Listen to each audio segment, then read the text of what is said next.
오늘은 13주일 내용을 공부할 것인데요. 먼저 히브리서 10장 1절부터 10절까지 낭독하겠습니다. 1절부터 10절까지 낭독하겠습니다.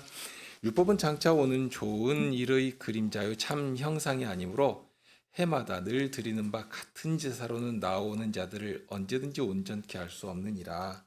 그렇지 아니하면 섬기는 자들이 단번에 정결케 되어 다시 죄를 깨닫는 일이 없으리니 어찌 드리는 일을 그치지 아니하였으리요. 그러나 이 제사들은 해마다 죄를 생각하게 하는 것이 있나니 이는 황소와 염소의 피가 능히 죄를 없이 하지 못함이라. 그러므로 세상에 임하실 때에 가라사대 하나님이 제사와 예물을 원치 아니하시고 오직 나를 위하여 한 몸을 예비하셨도다. 전체로 번제함과 속죄제를 기뻐하지 아니하시나니 이에 내가 말하기를 하나님이여 보시옵소서 두루마리책에 나를 가리켜 기록한 것과 같이 하나님의 뜻을 행하러 왔나이다 하시니라. 위에 말씀하시기를 제사와 예물과 전체로 번제함과 속죄제를 원치도 아니하고 기뻐하지도 아니하신다 하셨고 이는 다 율법을 따라 드리는 것이라. 그 후에 말씀하시기를 보시옵소서 내가 하나님의 뜻을 행하러 왔나이다 하셨으니 그 첫 것을 폐하심은 둘째 것을 세우려 하심이니라. 이 뜻을 조차 예수 그리스도의 몸을 단번에 들이심으로 말미암아 우리가 거룩함을 얻었노라. 우리 함께 33문을 읽으실까요? 33문답 함께 읽겠습니다. 우리 역시 하나님의 자녀인데 그분을 왜 하나님의 독생자라 부릅니까? 왜냐하면 오직 그리스도만 본질로 하나님의 영원한 아들이시기 때문입니다. 우리는 그리스도로 말미암아 은혜로 입양된 하나님의 자녀입니다. 예. 지금 사도신경의 두 번째 조항 배우고 있죠. 그의 독생자 우리 주 예수 그리스도를 또한 믿사오니 하는 내용을 지금 생각해 가고 있는 중입니다. 사도신경은 우리가 믿어야 할 신앙의 핵심적인 내용을 정말 이렇게 농축시켜 가지고 가르쳐 줍니다. 그래서 그 내용을 따라서 고백하면서 그러니까 믿음의 고백을 하도록 하는 것인데요. 사실 우리가 예수님을 믿는다 또는 예수님의 이름을 고백한다 하는 것 자체가 아주 쉬운 것처럼 생각되지만 조심해야 할 것은 이것이 쉽다고 해서 아무렇게나 불러도 된다 하는 말은 아닙니다. 상식적으로 생각할지라도 우리가 예수님을 뭐 장난으로 또 농담으로 막 아무렇게나 부른다고 해서 그렇게 해서 구원을 얻을 수 있는 것은 아니지 않습니까? 부르더라도 적어도 마치 물에 빠진 사람이 정말 절망 가운데서 이것밖에 소망이 없다. 저거 붙잡지 않으면 내가 죽는다 하는 그런 절박한 심정에서 붙잡든지 불러야 하는 것이지 무슨 지나가다가 이렇게 눈앞에 간판이 보이니까 간판 제목 보고서 뭐라고 이렇게 따라 부르듯이 그렇게 불러가지고는 안 된다 하는 것입니다. 신앙 고백의 처음으로 올라가면 베드로 사도가 한 고백이 아마 굉장히 강한 인상에 남아 계실 것입니다. 주는 그리스도시요 살아계신 하나님의 아들이십니다 하는 고백입니다. 자, 이 고백에서도 드러나는 것처럼 적어도 예수님은 하나님이시다. 우리와 비교할 수 없이 지극히 높은 분이시다. 그런 분께서 우리의 그리스도가 되셨다 하는 사실을 고백해야 하는 것입니다. 조금 더 쉽게 말하면 나의 죄로 말미암아서 하나님의 진노를 받아 마땅한 그러니 지옥에 떨어져야 마땅한 그런 자인데 그런데 예수님께서 나를 살리시는 나의 주님이 되셨다 하는 사실. 또 달리 말하면 나는 죄인이고 그런데 나를 구원해 주시려고 예수님의 이름을 주시면서 부르게 하셨다. 그 이름을 불러야 산다 하는 그 사실을 인정하고 주님의 이름을 부르면 된다는 것입니다. 다양한 표현으로 말할 수 있지만 뼈대만 딱 놓고 보면 첫째는 나는 주님의 구원하시는 은혜 없으면 멸망받을 수밖에 없는 죄인이다 하는 사실이 하나 딱 있고요. 그런 나를 죄에서 구원하신다. 구원하시는 분이 예수님이시고 그 예수님의 이름을 주시면서 부르도록 하신다. 부르기만 하면 된다. 그러니까 이 두 가지 사실을 분명하게 믿으면 그러면 구원을 주시는 것입니다. 그러니까 그냥 장난으로 불러도 불렀으니까 구원받는다 이것이 아니고요. 알아야 할 최소한의 지식이 거기에 담겨 있어야 합니다. 그런 구원 얻는 지식을 복음에 담아서 전하도록 하셨고 그 내용들을 잘 가르쳐 주셨지 않습니까?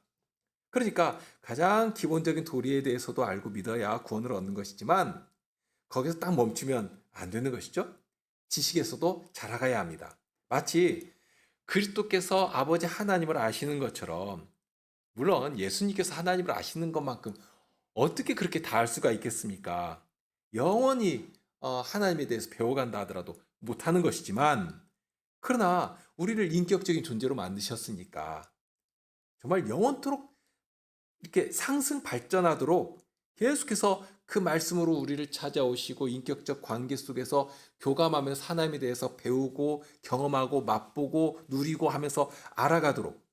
그런데 이것이 굉장한 권리거든요. 감히 우리 같은 피조물이 창조주 하나님, 우리의 구원주 하나님 곁에 서서 하나님의 자녀로서 누릴 수 있는 모든 권리를 다 누리게 해주셨다는 것입니다. 자, 여기 사도신경에서는 그런 내용들을 아주 뼈대와 같이 이렇게 농축시켜서 알려주십니다. 정말 이 내용만 다 믿어도 될 정도입니다. 다만 말씀드린 것처럼 뼈대와 같은 것이니까요. 이것만 알면 이제 충분하다, 그것이 아니라 여기다가 점점 이제 살을 붙여야 되겠죠? 그래서 그 안에 담긴 풍성한 내용에 대해서도 알아가고 특히 이 체득한다고 하는 것. 그러니까 실제로도 해보고 경험도 해보고 그렇게 지식으로만이 아니라 삶으로 내 몸속에 이렇게 고스란히 내 근육에 스며들도록, 그러면 우리의 믿음도 자라고 우리의 삶도 더 윤택해지고 힘을 얻고 하게 되는 것이죠. 그러니까 믿음이 막 근육을 얻는 것처럼 단단해지는 것입니다. 그래서 잘 배워야 합니다. 우리가 배우기를 게을리하면 정말 순간 거짓에 넘어가기가 쉽습니다. 망하기가 쉽습니다. 처음에 아담과 하와가 마귀의 거짓말에 속아 넘어간 그 이유를 생각해 보면 중요한 것이 하나님의 말씀을 전혀 몰랐기 때문이 아니거든요. 알긴 알았는데 이론으로만 가지고 있는 것입니다. 머리로만 한 것입니다. 이거 따먹으면 안 된다. 이거 따먹으면 큰일 난다. 그러니까 이론으로만 가지고 있는 것입니다. 그러니까 이 말씀에 대해서 왜 하나님께서 이런 명령을 주셨을까? 그리고 나로 하여금 무엇을 하도록 하셨는가? 하나님께서 하도록 하신 일에 대해서 깊이 생각하며 순종하며 그 하지 말라고 하신 말씀에 대해서도 왜 하지 못하도록 하셨는가 하는 것을 이게 자꾸 생각하면서 묵상하면서 순종하며 살아가면 정말 풍성하게 알아가면서 마귀의 시험에 넘어가지 않았을 것인데, 그런데 그러지를 못한 것입니다. 아주 빈약하게. 우리가 자칫 그렇게 되기가 참 쉬운 것이니까 아담과 하와도 넘어갔는데 우리는 더더욱 정말 더 약한 자들 아닙니까? 그렇게 되어서는 안 되니까, 그러니까 주님께서는 오늘 또 이 교회에 말씀을 허락하시고 교회로 모여서 함께 배우고 함께 한 교회로 자라나도록 하신 것입니다. 자, 먼저 성자 예수님께서는, 그러니까 성자께서는 하나님이시다 하는 사실을 고백하도록 하고요. 그러니까 33문의 내용이 그것인데요. 예수님은 하나님이시다. 그런데 하나님이시면서 동시에 아들이시다. 다만 그냥 아들이 아니라 유일하신 아드님이고 영원하신 아드님이시다 하고, 이렇게 하나님의 존재의 신비에 대해서 성경이 가르치는 내용 그대로 담아서 가르칩니다. 이 사실이 왜 중요한지를 이제 알아야 할 것인데요. 하나님께서 우리를 지으신 때에는 또 범죄한 후에도 여전히 우리를 사랑하시고 돌보시지 않습니까? 그러면서 우리를 구원해 내시는 것인데, 이렇게 우리를 지으시고 범죄한 때라도 구원해 내시는 이유가 우리를 다른 피조물처럼 무슨 멋진 장난감 하나 만들어 놓고서는 이렇게 팔 괴고 팔을 턱에 괴고서 구경하시려고 우리를 지으신 것이 아니거든요. 사랑의 대상으로 지으셨습니다. 하나님과 인격적 교제를 나누는 자리까지 이르고 정말 그 인격이 자라서 예수 그리스도의 충만한 자리까지 이르는 그 일을 바라시면서 우리를 지으신 것이기 때문에 말 그대로 하나님과 버금가는 존재로 그런 성격, 그런 능력, 그런 자격을 부여하신 것이거든요. 그런데 그러니까 하나님의 그 신적인 신비까지 자라도록 하셨으니까 그런 일을 하나님께서 우리가 허락하신 것을 알고서 정말 하나님께서 우리에게 두신 경영이 무엇인가를 참 감사하는 가운데 하나님에 대해서 자꾸 알아가야 되지 않겠습니까? 자, 우리가 다만 하나님께서 어떤 분이신가? 그 신비를 우리는 다 알 수는 없을 것입니다. 영원토록 궁과해도 다 알 수 없는 신비이기 때문에. 다만 그렇다고 해서 그걸 전혀 모르고 끝나는 것인가? 자, 지금 예수님에 대해서 배우도록 하시는데, 그러니까 제2위이신 성자 하나님을 통해서 바로 그러한 하나님의 영원한 경륜 가운데 있는 신비에 참여하도록 해주셨다 하는 것입니다. 예수님께서 사람이 되시고 그런 예수님께 우리가 연합되고 하나님의 영광의 자리까지 이르도록 해주십니다. 그 일을 위해서 먼저 예수님께서는 우리의 구속주가 되십니다. 구주가 되시고 그래서 예수님 안에서 우리의 모든 죄와 허물과 그릇된 것들을 다 씻어주시고 제거해 주시고 하나님께서 보실 때에도 전혀 점과 흠이 없는 의로운 자로 이르게 하십니다. 그 다음에 우리를 예수님 안에서 당신의 자녀로 늘 하나님 앞에 이르도록 해주시는 것이거든요. 예수님 안에서 우리가 하나님의 자녀가 되고, 그러니 처음에 예수님께서 하나님으로, 그러니까 성자 하나님으로 하나님의 신비 안에 거하시면서 하나님과 연합하시고 사귐을 나누시는 것처럼 이제는 우리가 예수님 안에서 예수님과 함께 예수님과 연합한 자리에서 그 놀라운 영광의 자리에까지 가까이 가는 자격을 얻게 되었다 하는 것입니다. 정말 실로 피조물이 감당할 수 없는 영광이거든요. 그러니까 이 자녀가 되었다. 혹은 그 로마서의 표현대로 양자의 영을 받아서 양자가 되었다 하는 이 말이 단순히 우리가 구원받고 지옥 안 가게 됐으니까 참 잘 됐다 이런 정도가 아니라는 것입니다. 정말 그 이상의 놀라운 이런 지위와 자격을 우리에게 부여하시고 그러한 자리까지 자라게 하셨다. 양자의 영을 우리에게 부어주시고 그리스도이신 성신님을 그리스도 안에서 영원토록 함께 하시는 이 성신님을 우리도 동일하게 받아서 성자 하나님의 성신으로 우리가 예수님의 사람이 되고 그리스도의 몸이 되어서 성부와 하나님과 사귐을 나누는 영원한 사귐을 나누는 자리에까지 이르게 해주셨다는 것입니다. 자, 그렇기 때문에 우리는 그 다음 내용, 그 예수님을 우리 주님이라 하고 불러야 마땅하게 되는 것입니다. 그러니까 예수님처럼 우리도 하나님을 아버지로 부르는 것이지만 이렇게 예수님 안에서 하나님을 아버지로 부를 수 있게 되었기 때문에 이젠 예수님을 향해서 우리 주님 혹은 나의 주님 이렇게 부르는 것이 지극히 마땅합니다. 자, 34문이 바로 그 내용을 가르쳐 주는데요. 우리 34문을 함께 읽을까요? 34문입니다. 당신은 왜 그분을 우리 주라 부릅니까? 왜냐하면 그분이 금이나 은이 아니라 그의 보혈로서 우리의 몸과 영혼을 우리의 모든 죄로부터 구속하셨고 우리를 마귀의 모든 권세에서 해방하여 주의 것으로 삼으셨기 때문입니다. 자, 여기에 먼저 질문에 나오는 우리 주, 주님이라 하는 그 표현에 주의해야 합니다. 표면적으로는 이 주인이라 할 때는 정말 내 주인을 가리킵니다. 강아지에게도 주인이 있듯이 또는 머슴과 종에게 주인이 있듯이 그런 주인을 의미합니다. 우리는 주님이라는 표현을 너무 자주 사용하니까 자칫 이것이 입에 발린 말이 되기가 참 쉽거든요. 그 말이 주는 무거움, 그 말이 주는 책임, 이런 것들에 대해서 깊이 생각하지 않고 너무나 가볍게 부르는 경향이 있습니다. 익숙해지니까 그렇죠. 자, 그러면서 이제 제가 어릴 때만 해도 머슴이라는 개념이 농촌 사회에서는 있었습니다. 머슴이라는 개념이 있어서 이렇게 농사 지을 때 집에서 부리도록 되어 있었는데요. 오늘날 현실에서는 그런 정도도 이제 도저히 찾을 수가 없는 그런 자유로운 세상이 되었는데요. 그러니까 주인종 이런 말을 할 때 너무 이론적이고 머릿속에만 있고 추상적인 개념으로 생각하기가 쉽습니다.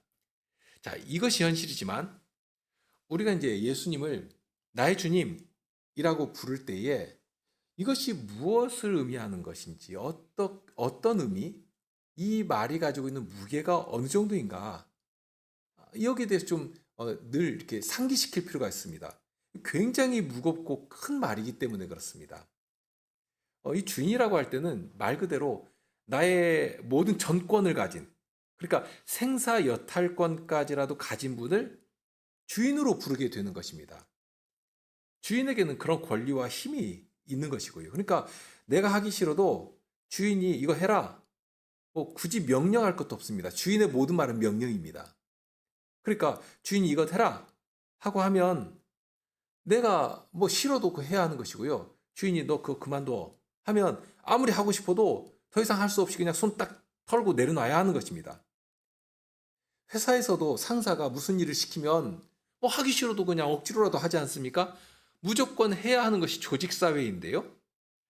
종에게 주인은 그런 정도 하는 비교도 할 수 없이 없는 그런 분입니다. 정말로 죽으라고 하면 죽는 것이 종입니다.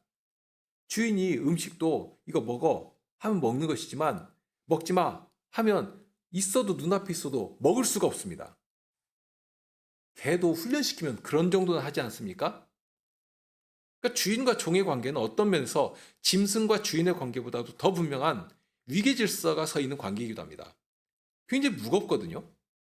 다만 지금 여기 33원에서 가르쳐주는 또 성경에서 자주 나오는 이 주인이라고 할 때는 그런 관계를 넘어서는 표현입니다. 우선 주인이라는 말이, 주님이라는 말이 구약 성경에서부터 나오는 표현입니다. 구약 성경은 특별히 누구를 주인으로 불렀는가 하면 하나님을 주님으로 불렀습니다. 구약 성경에서 전용적으로 사용되는 말은 아도나이거든요. 아도나이. 이 표현을 특별히 여호와 하나님을 부를 때 칭호로 사용을 했습니다. 물론 여호와 하나님을 부를 때만이 아니라 하나님을 부를 때도 아도나이라고 불렀지만 여호와라고 하는 성호를 부를 때에 특별히 아도나이라, 나의 주님 하고 불렀습니다. 여호와라는 그 음가가 따로 있었지만 감히 여호와라는 이름을 입에 올릴 수가 없는 것입니다. 피조물의 입에 감히 그 존귀하신 이름을 어떻게 부를 수 있겠는가? 그러니 글자로는 여호와 이렇게 네 개의 음가로 딱 쓰고, 그러고 나서는 그 감히 부르지 못하고 여호와라는 그 글자가 딱 나오면 나의 주님 하고 부른 것입니다. 그러니까 하나님도 나의 주님 하고 불렀지만 특별히 여호와라 할 때 나의 주님 하고 아도나이 하고 이렇게 바꿔서 부른 것입니다. 그러니까 나의 주님 하고 부르면 이것은 정말로 첫 번째로는 나를 그분의 종으로 낮추는 겸손한 표현이고요. 더불어서 나의 주님은 지금 누구시라? 여호와 하나님시라 하는 그런 의미가 담긴 칭호가 되는 것입니다. 구약 백성들은 언제라도 나의 주님, 아도나이 하면서 하나님을 불렀거든요. 그러니까 아도나이 하면 그 항상 하나님을, 그러니까 가장 먼저는 하나님을 향해 있는 것입니다. 그래서 함부로 그 외의 대상을 향해서는 나의 주님 이렇게 부르지를 못했습니다. 아도나이 하고 부르면 일단은 하나님을 딱 생각하게 되는 것이니까요. 그러니까 항상 이 아도나이라 할 때는 굉장히 주의하면서 조심하면서 두려워하면서 이렇게 하나님을 생각하면서 이렇게 불렀고, 이런 성경적 그 관념이 신약에 살아가는 성도들에게도 똑같이 이렇게 옮겨갔습니다. 그래서 신약 시대에 특히 사도들이 활동하던 그 시대에는 이 주님 하면 이 퀴리오스라는 말이 있었거든요. 헬라어죠. 그래서 퀴리오스가 주인이라는 말인데, 그래서 이 말은 당장 보통 사용할 때는 나의 소유권을 주장할 수 있는 분을 향해서 주인이라는 말을 사용했습니다. 그런데 그런 주인 말고 자유인이라 할지라도 정말 높은 분을 부를 때는 그렇게 사용했거든요. 그러니까 아주 지체 높은 귀족이나 또는 황제를 향해서 퀴리오스라고 불렀습니다. 그러니까 아무에게나 그렇게 붙인 것이 아니라 정말로 높은 분께 붙이는 사용하는 칭호였습니다. 그런데 유대인들은 여전히 이 말을 누구에게 전용해 사용하기를 기뻐했는가? 하나님을 향해서 사용하기를 기뻐했습니다. 그러니까 구약 언어의 관습이 신약 성도들에게도 이렇게 고스란히 남아 있었기 때문에 이제 그렇게 부른 것입니다. 하나님을 향해서는 구약 성도들이 히브리어로 야도나이 하고 불렀던 것처럼 이제 헬라어를 쓰는 그 사회에 들어가서는 이제 kyrie 하고 이렇게 부른 것입니다. 그리고 이것은 굉장히 강한 표현이 되었기 때문에 특별히 유대인들 중에서도 열심당원이나 뭐 예를 들면 바리새인들이나 이게 나름 철저히 하나님의 말씀을 순종하면서 사람들 앞에서라도 본을 보이며 살아가려고 하는 그런 유대인들은 아무라도 끼리에 하고 이렇게 이런 표현을 사용하지를 못했습니다. 오직 하나님만을 나의 주님 하고 이렇게 불렀거든요. 그런 종교적인 관습 때문에 어떨 때는 굉장히 큰 어려움도 당했습니다. 핍박을 당했습니다. 당연히 로마의 그 지배 아래에 있기 때문에 누구를 퀴리에로 불러야 하는가? 황제를 그렇게 불러야 하는 것이거든요. 그런데 황제가 아니라 하나님만이 나의 주님이시다 하고 이렇게 부르니까 그러니까 어려움을 당하는 것입니다. 그럴지라도 이 퀴리오스라고 하는 말은 그만큼 정말 소중하기 때문에 하나님을 부르는 칭호처럼 성호처럼 그게 특별하게 이렇게 구별해서 그렇게 사용하기를 정말 즐겨한 것입니다. 이런 유대적인 관습을 이제 딱 알고 나면 예수님께서 부활하신 뒤에 도마를 찾아가셨죠. 그때 도마가 예수님께 이렇게 예수님에 대해서 올린 말씀이 있는데 나의 주시며 나의 하나님이십니다 하는 그런 고백을 합니다. 이 표현이 갖는 어떤 깊이, 무거움 이런 것들도 다는 아니지만 싹하니 들어오지 않습니까? 그러니까 이 고백이 말씀드린 것처럼 예수님께서 부활하신 그 당일에는 부활하신 예수님을 뵙지를 못했고 다른 제자들에게서 소식을 들었으니까 나는 내가 직접 보고 내가 직접 만져보지 않고는 믿지 못하겠다 하고 할 때에 그 다음 주일에 제자들이 모였을 때 그때 이제 도마도 있었는데요. 그때 찾아가셔서 특별히 도마에게 부활하신 몸을 보여주시면서 만져봐라 이렇게 하시면서 이제는 믿음 없는 자가 되지 말고 믿음 있는 자가 되라 하고 할 때에 그때 도마가 이제 예수님께 그런 고백을 한 것이거든요. 나의 주시며 나의 하나님이십니다 하는. 그런데 이거 굉장히 강조되는 표현이라는 것입니다. 그러니까 예수님은 구약의 하나님이시고 언약을 이루시는 하나님이시고 과연 나의 구원의 하나님이십니다 하는 그런 반복 강조되는 표현이 여기 농축되어 있습니다. 물론 베드로가 한 고백은 이제 훨씬 더 구체적이고 분명한데 주는 그리스도시요 살아계신 하나님의 아들이십니다 하는 이 말을 볼 때 가장 먼저 주라고 하는 표현, 그러면서 주는 그리스도시요, 그러면서 또 주는 하나님의 아들이십니다 하는 이 삼중적인 강조 고백이 담겨 있습니다. 이것을 방금 배운 그 의미를 이렇게 붙여가지고 생각해 보면 지금 눈앞에 서 계신 그때 이제 지상 사역을 하실 때 아닙니까? 베드로 사도가 고백할 때는 지금 눈앞에 계신 이 예수님이 실로 높은 하나님이시다 하는 그 의미로 이제 주님이라고 하고 부른 것입니다. 그러니까 먼저 예수님은 지금 눈앞에 계신 예수님은 하나님이십니다 하는 표현이고요. 그러면서 하나님은 또 그리스도시다. 그러면서 또 내 앞에 계신 이 하나님은 살아계신 하나님의 아들이시라 하는 의미로 그런 고백을 한 것입니다. 물론 베드로가 이런 고백을 할 당시 이 고백의 깊이, 무게, 그 의미를 얼마나 깨달았는지는 모릅니다. 사실 그 뒤에 베드로의 발자취를 보면 그렇게 깊이 풍성하게 깨달은 것은 아니었거든요. 그렇기 때문에 예수님께서 그렇게 말씀하시지 않습니까? 이것을 내게 알게 한 분은 혈육이 아니라 하늘에 계신 내 아버지다. 예수님의 아버지께서 알게 하신 것이다. 그러니까 그만큼 큰 내용을 베드로의 입을 통해서 고백하게 하신 것입니다. 그러니까 당시 베드로는 그 내용이 얼마나 큰 것인가를 다 알지 못했습니다. 못했지만 그럴지라도 베드로가 그만큼 안터에서 그 안에서 그런 깊은 그러면서 완전한 고백이 될 수 있도록 하나님께서 그 입에 심어주셨다 하는 것입니다. 이거 신앙 고백의 아주 중요한 특징인데요. 신앙 고백은 이러한 신비한 일이 됩니다.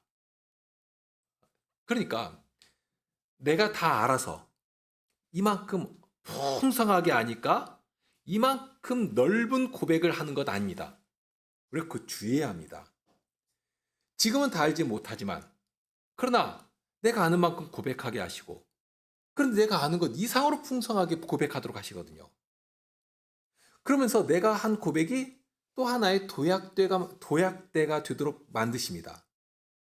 그것을 밟고 하나님의 더 큰 신비에까지 도달하도록 하는 그런 방도로 사용해 주십니다. 누가? 성신께서 깨닫게 해주시거든요. 자, 우리의 형편을, 우리 경험을 한번 떠올려 보십시오. 여러분들이 처음 예수님을 믿고 했던 그 고백이 어떠했던가? 내가 다 알고 그런 고백을 했던가? 그렇지 않았을지라도 고백하게 하시고 더 깊은 하나님의 신비를 배워가도록 하시고 그러니 그 당시 내가 한 고백이 정말 주님의 은혜로 된 것이구나. 정말 하나님께서 알게 하셔서 그런 고백을 하게 하신 것이구나. 깨닫게 되지 않습니까? 정말 하나님께서 알게 해주시니까 그런 고백을 내가 다 알지 못하지만 그러나 그런 고백을 하게 하시고 그런 터에서 이만큼 전진케 해주신다 하는 것을 알고 감사하게 되는 것이거든요. 자, 그러니까 일단 여기까지 정리하면 먼저 우리 주님 하고 부르면 첫째로 그것은 예수님은 하나님이시다 하는 의미가 담겨 있습니다. 그러면서 이제 그 다음으로 넘어오면 그러면 왜 예수님을 그리스도이신 예수님을 우리 주님으로 부릅니까? 하는 부분을 생각하도록 합니다. 답에서는 그 사실을 두 가지로 가르치는데요. 첫째로는 우리를 죄에서 구원하실 때 무엇으로 하셨는가 하는 그 방법 혹은 수단이 나오고요. 그 답은 예수님의 보혈로서입니다. 그래서 그 다음에는 우리를 어디에서 건져내셨는가, 어디에서 구원해내셨는가 하는 내용이 나옵니다. 그럴 때 그 내용조차도 두 개로 나눌 수가 있습니다. 첫째는 모든 죄로부터 구속하셨다 하는 것이고요. 둘째로는 마귀의 모든 권세로부터 해방하셨다 하는 것입니다. 그러니까 첫째로는 우리를 죄와 마귀의 권세에서 해방하셨는데 무엇으로 하셨는가 하면 예수님의 그 보배로운 피입니다. 그러니까 예수님의 피이니까 그냥 피라 하지 않고 참으로 귀한 피. 지금 베드로전서에서도 그런 표현이 나오지 않습니까? 보배로운 피라 하는 의미에서 보혈이라, 예수님의 보혈이라 하는 말을 사용하게 되는데요. 정말로 보혈입니다. 일단 피라고 하면 피가 가진 의미를 성경에서는 이렇게 가르쳐 줍니다. 창세기 9장 5절에 하나님께서 하신 말씀이 있는데요. 내가 반드시 너희 피, 곧 너희 생명의 피를 찾으리니 짐승이면 그 짐승에게서 사람이면 사람이나 사람의 형제면 그에게서 그의 생명을 찾으리라.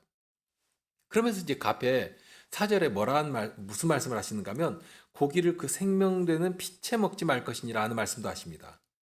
이것이 이제 노아에게 하신 말씀인데 노아의 홍수 전에는 식물만을 음식으로 허락하셨습니다. 그런데 노아의 홍수 이후에는 식물만이 아니라 동물도 음식으로 허락하시면서 다만 고기는 먹을지라도 피까지 함께 먹지 말라 하고 알려주십니다. 그러면 왜 피를 먹지 말라고 하셨는가 하면 피는 생명되는 피이기 때문입니다. 생명을 의미하고 생명을 가리키는 것이기 때문입니다. 그러니까 피가 동물의 생명을 의미하고 그런데 그 생명은 오직 하나님만 취하실 수 있으니까 너는 고기는 먹을지라도 피는 먹지 말아라 하고 명하신 것입니다. 그래서 이스라엘에게 율법을 주실 때도 피를 먹지 말라고 하셨습니다. 레위기 17장 14절에 보면 모든 생물은 그 피가 생명과 일체라. 그러므로 내가 이스라엘 자손에게 이르기를 너희는 어느 육체의 피든지 먹지 말라 하셨나니 모든 육체의 생명은 그 피인즉 무릇 피를 먹는 자는 끊쳐지리라. 피에 대해서 아주 조심하도록 하셨는데요. 그 이유는 피는 생명이기 때문입니다. 우리나라도 그런 정서가 있어서 그런 표현을 사용을 하는데 피를 흘리지 말아라. 이 말은 곧 사람의 생명을 해하지 말아라 하는 뜻 아닙니까? 우리도 이렇게 피와 생명을 아주 가깝게 붙여두고 사용하는 예가 될 것인데요. 하나님께서 본디 사람을 그렇게 지으셨기 때문에 그런 공통적인 정서가 있는 것입니다. 그래서 창세기 9장 5절을 앞에서 보았는데 그 다음 6절을 보면 이런 말씀이 있습니다. 무릇 사람의 피를 흘리면 사람이 그 피를 흘릴 것이니 이는 하나님이 자기 형상대로 사람을 지었음이니라. 하나님께서는 생명의 증거를 피로 찾으십니다. 그러니까 피가 생명 자체는 아니지만 분명 그렇죠? 피가 생명 자체는 아니죠.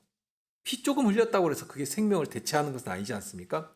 그렇지만 생명의 가치와 능력을 발휘하는 기본으로 이 피를 대표로 해 놓으셨기 때문에 그러니까 이 피를 취하는 것은 곧 생명을 취하는 것으로 구약 백성들에게는 알게 하신 것입니다.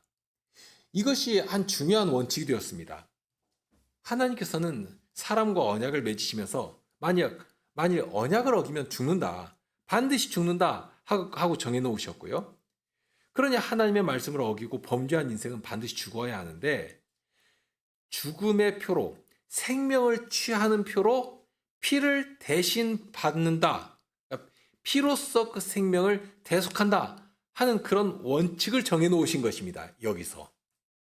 마치 물건을 살 때에 돈을 지불하는 것처럼 생명을 살 때 피로 살 수 있도록 해놓으셨다는 것입니다. 그래서 구약 백성들에게는 짐승의 피를 가지고 나오면 그것으로 마치 죗값을 생명으로 치른 것처럼 인정해 주시면서 하나님께 나올 수 있도록 해주셨다는 것입니다. 다만 오늘 또 그 히브리서 10장 4절 말씀을 읽었는데 이 짐승의 피로 무슨 사람의 죄를 없이 할 수 있습니까? 대신할 수 있습니까? 없거든요.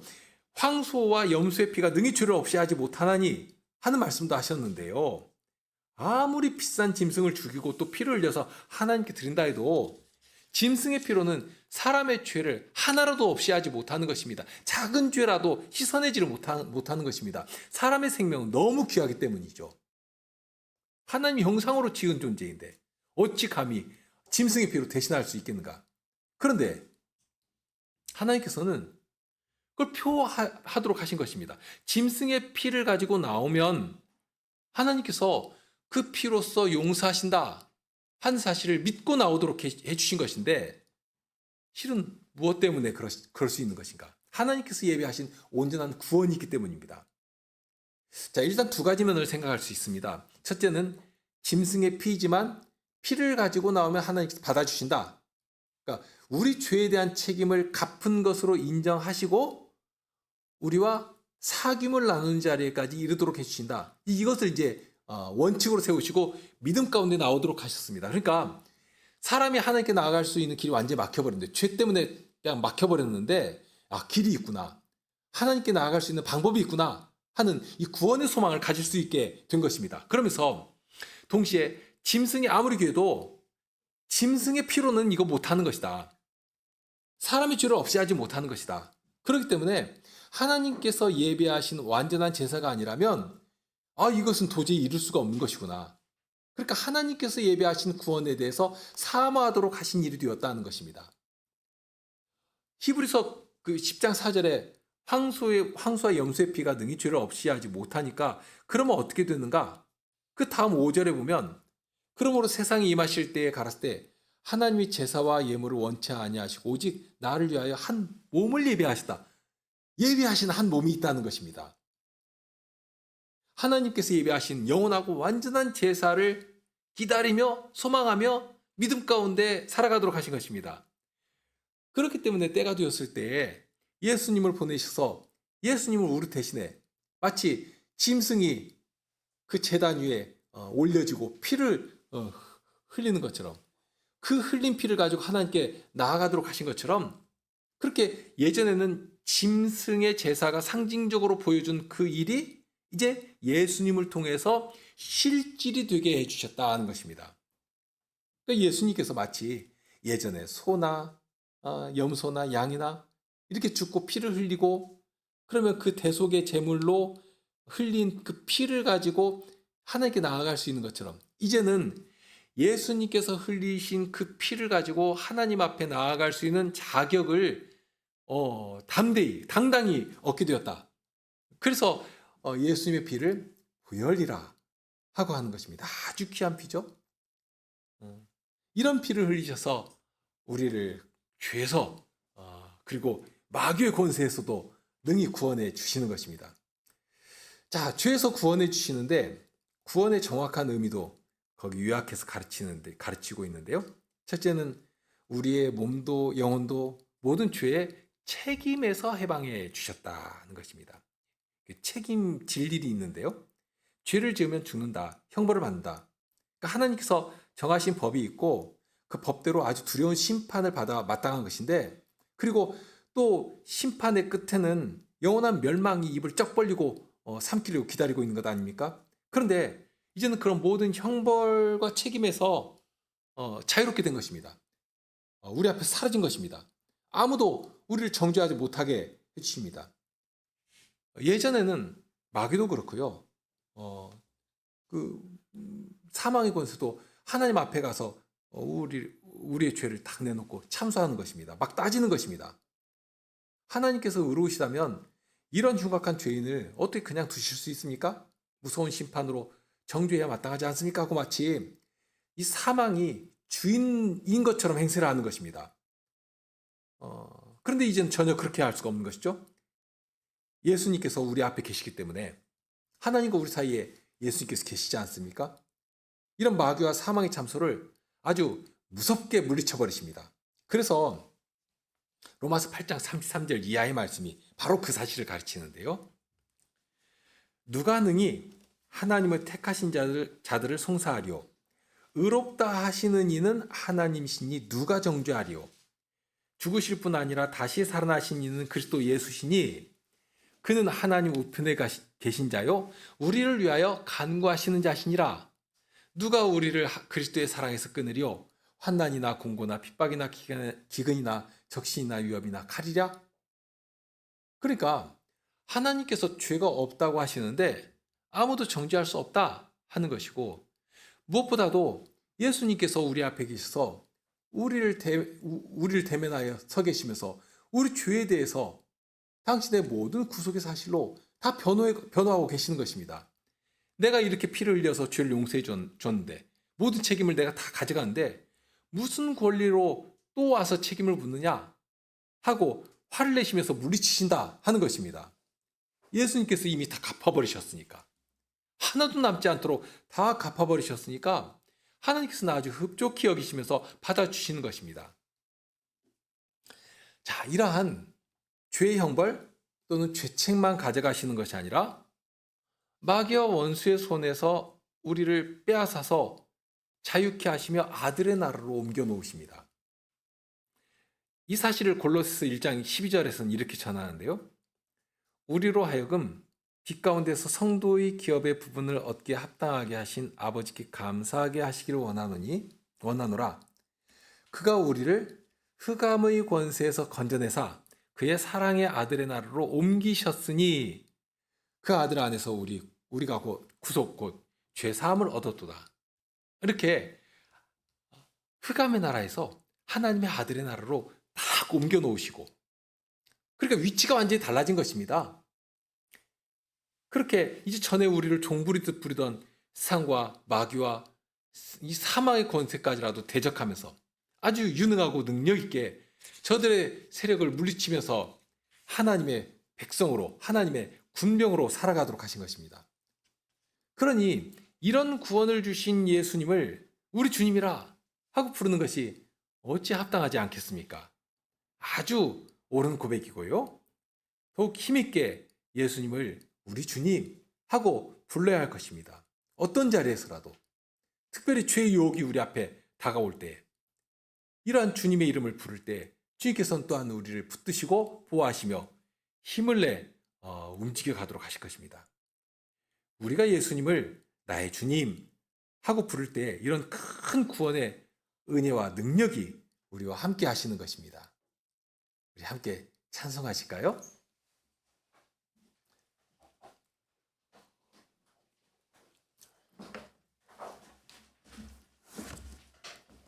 시 33편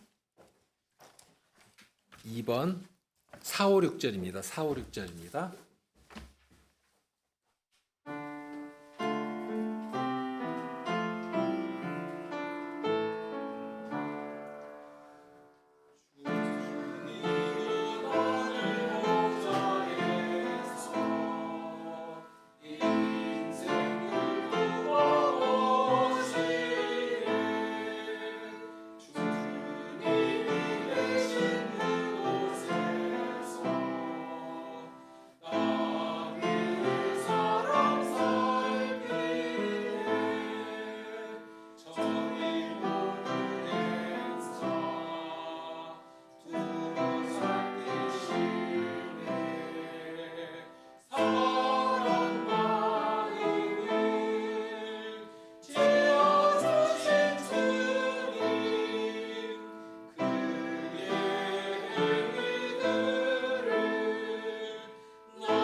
주님의 그 복되신 이름을 저에게 주시고 그 이름을 힘입어 이 땅에서 그리스도의 사람으로 주님의 백성으로 살아가도록 하여 주십니다. 그 이름이 보여주시는 구원의 은혜, 그 능력이 얼마나 크신 것인지를 배우면 배울수록 정말 새롭고 또한 저에게는 큰 힘이 됨을 오늘 또 저희들이 알게 됩니다. 주님, 저희들이 어디서라도 주님의 이름을 저희 이마에, 저희 가슴에 새기고 살아간 자들입니다. 하오니 어디에서라도 주님의 이름만이 높이 되시고 주님의 이름의 권세만이 나타나시도록 저희를 사용하여 주시옵소서. 더욱 겸손한 마음을 주시고 더욱 굳센 믿음을 허락하셔서 진정 주님의 사람으로 살아갈 수 있도록 늘 은혜로 함께하여 주시옵소서. 우리 주님 예수 그리스도 이름으로 기도드립니다. 아멘.